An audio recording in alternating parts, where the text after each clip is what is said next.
I saw a question here about protecting your artwork, and I'm talking about legally protecting your work, protecting you as a creator.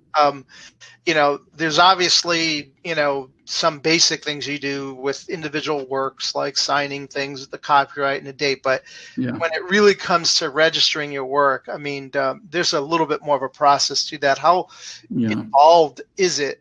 Well, when you put stuff online, I like that because in a way you are kind of having a timestamp on when you created it, at least for public consumption.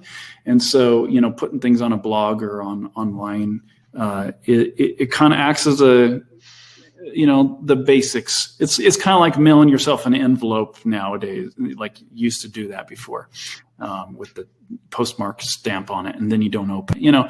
Who knows if that ever worked, but that's what we were all told to do before. But the biggest thing that I try to do is just get the work complete, and I publish it. I get a Library of Congress number. I have the copyright date on the book. It's published. It's registered, and that's a pretty strong copyright. And anything more. I mean, the thing with copyright and stuff, it's like people can still copy you. It's just you need to have proof that you came up with it, before someone else did.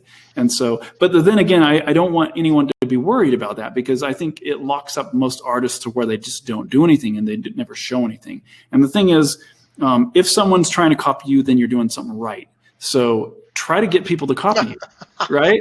Like that's a problem we all want to have. So that's a way to spin it. Yeah, don't look at it like it's a bad thing. Like if people are actually trying to copy you and you have a copyright and you have, proof that you drew it and published it online, then you're in a great spot,